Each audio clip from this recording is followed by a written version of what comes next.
In this video, I want to show you some troubleshooting tips that can help you fix your Honeywell thermostat if it's not turning on your cooling system.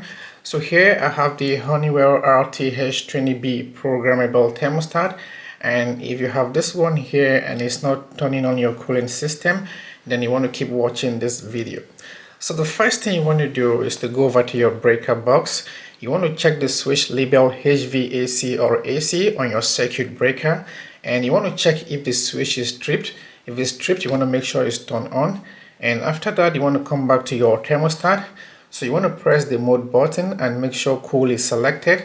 So you want to make sure cool is selected, so press the mode button and select cool. So make sure cool is selected and hit save.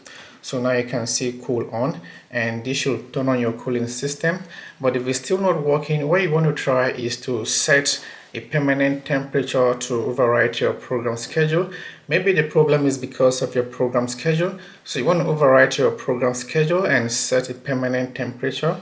So let's try this. What you want to do is to come over here and use the arrow up or down buttons to adjust your set point, and you want to make sure your set point is below your room temperature. Okay, so after getting your set points, you want to press the hold button, and you can see the options on the display. So you want to select hold permanently and then hit save. So that's how to override your program schedule and manually set your temperature, and this should help fix the cooling system issue. So that's it. But if it's still not working, what you want to try next is to check your batteries and replace it. If your thermostat runs on battery power like this one here, you want to pull it out of the wall, okay, and check the batteries.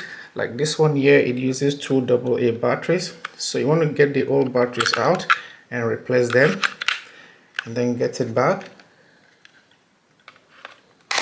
So that's it, and this should help fix the cooling issue with your Honeywell thermostat. So I hope this video helps you, and if so, please consider subscribing to my channel for more videos like this.